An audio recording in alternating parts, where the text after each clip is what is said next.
Hey there, friends. I hope you'll forgive the fact that my voice sounds a little off this week. I have a cold, and if you hear any background noises, I have my parrot Daisy with me while I'm recording today.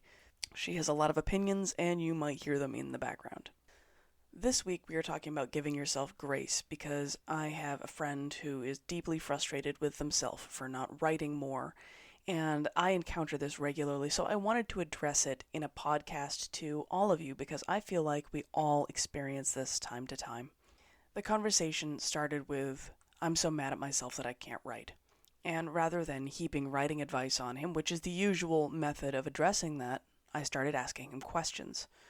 I cover this in my book, How to Write the Damn Book, but one of the things you'll discover about writing is that if you do this long term, you will hit dry spells.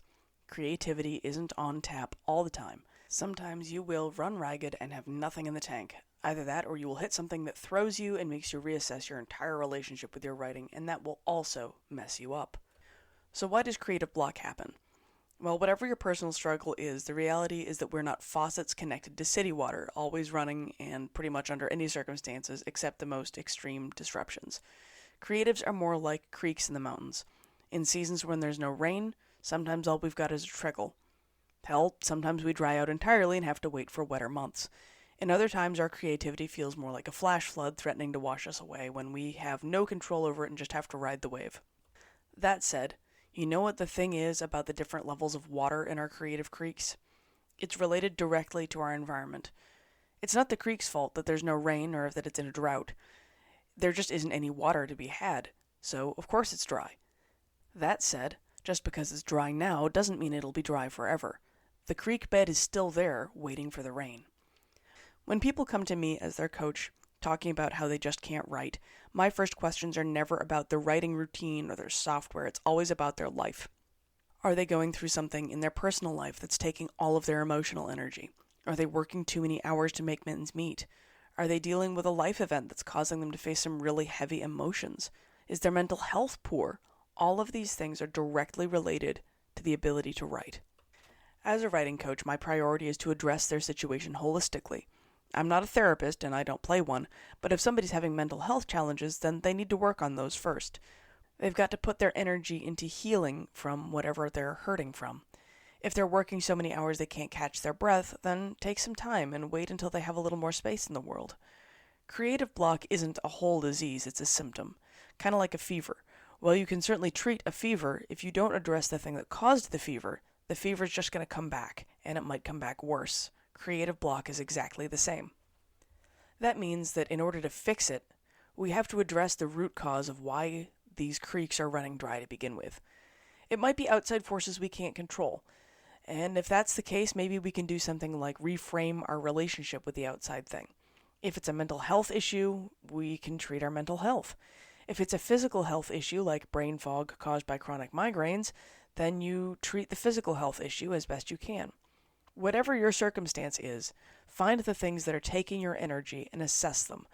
That isn't to say it's your fault either. If you're dealing with something like chronic migraines like I have, it may take working with your doctor or lifestyle changes to give you the ability to focus again. If it's something like your children taking a lot of your free time, then it may mean you can't write much until they're older. A lot of places like to glamorize the idea of writing sentences between spoonfuls of baby food or while your toddler is napping, and a lot of people think you can just quote-unquote find the time, right? However, it's more than just about time. If you're spent energy-wise, then you won't have any creativity to give, even when you do have the time. I know people who have nothing but time and still can't write because they're facing underlying issues that stop them from writing forward. Beyond that, you will need to do things that fill your creative well before you have anything to pour out. These could be things like spending time with friends living life, going for walks in nature, or spending time in nature however you can get out there in it if you're able to. Play video games that really connect with you. I mean, if your nature time is walking around Skyrim, then do that. Sleeping well, eating properly, consuming media that inspires you, making sure you have enough water. You can kind of probably see where this is going. That sounds an awful lot like self-care. And that's the thing, it's about self-care. So one of the other things I want to address here is that no amount of shame is going to work. Shaming yourself into writing more won't help. In fact, it's just going to make your problems worse. If you're motivating yourself with shame and guilt, it's only going to hamper your creative process and result in poor writing and long-term damage to your career. Instead of being unkind to yourself about your writing or where you are in your career, accept that this is just where you are. Regardless of why, it's just how things are at that moment. A lot of the time, it's not a matter of your fault either. If you're early on in your career and still working out how to make sales, then the fact that you're not selling like hotcakes isn't your fault. I always advise thinking of it this way. If you wouldn't treat your child, and if you don't have a child, then imagine you do, the way you're treating yourself, then obviously there's something wrong. If you're trying to teach a child to read, no amount of shaming them for not reading better or faster will work. It'll just hurt them and make them struggle all the more. Not to mention it will do long-term damage to their psyche, and it causes permanent issues. Instead, try building up a reasonable goal and encourage this kid and be patient with them. You have to treat yourself the same way. Cruelty to yourself is not a path forward that goes anywhere but straight into a depression spiral to the bottom. And inevitably you will quit writing altogether if you go down that road. And I've seen it happen. I have experienced it happening to myself, even if I didn't quit writing altogether, but cruelty to yourself does not help. So make sure you give yourself some grace and some room to breathe, because you're a human. That leads me to my next point here. Toxic positivity. We have all seen toxic positivity in the world. The notion that you can't ever be sad or upset or angry or anything except happy all the time is really damaging. If you haven't seen the Lego Movie, I suggest watching at least the opening sequence, like through the song Everything is Awesome. It's the ultimate gaslighting song, which is as intended in the movie. Or like the opening of the movie Free Guy. The idea that your career is only ever going to go in a straight line upward is unrealistic. Every author, every writer has hills and valleys of success, regardless of whether it's writing or sales.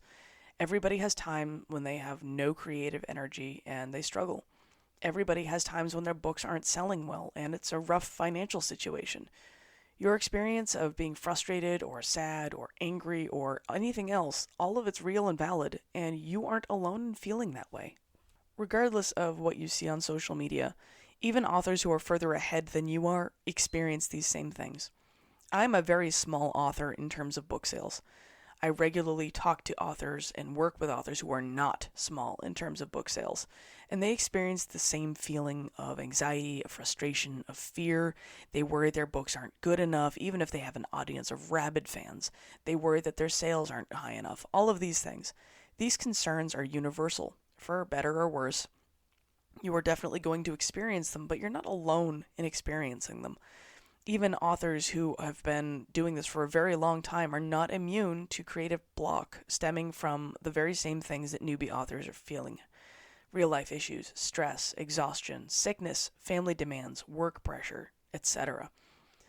Well, there is a lot of pressure not to show that side of themselves on their social media. You'd better believe it exists. They don't show it on social media because sharing that kind of thing with readers can damage your image. So just because you don't see it doesn't mean it's not there. Behind closed doors or in conversation with other authors, all of these people say the same things. In the end, you have to be kind to yourself and acknowledge that there are going to be moments when your creative waters just aren't running for reasons that have nothing to do with your creativity. Sometimes you just have to wait for them to come back. Sometimes you need to make some changes to give yourself quote-unquote rain and replenish your reserves. Whatever the solution is for you, there's no shame in it. The pressure writers put themselves in is unbelievable. It's just as true at the top as it is at the bottom too. So don't despair if you're feeling that pressure. Take your time and figure out what your creative block is stemming from, and then address that root issue if you can. And if addressing that root cause means taking time to focus on whatever in life is really draining you, do that. You are just as much of a writer if you're on hiatus. We are, after all, humans. You're allowed to take breaks, and sometimes you have to, because if you don't take a break on your own, your life will make you do it whether you want one or not. If you are struggling with creative block, I have helped dozens of authors work their way through these different struggles. If you want to work out what's going on with you and create a path forward with yourself, go ahead and connect with me. I'll see if I can help you navigate your way out of this. Also, sometimes it's helpful to just hear a professional say, no, this isn't your fault. In fact, you are doing everything you can. So if you need that help, send me an email, info@selfpub.me. I'll put a link down below. And let's see what we can do to get you moving forward again. Or at the very least, feeling better about your career path.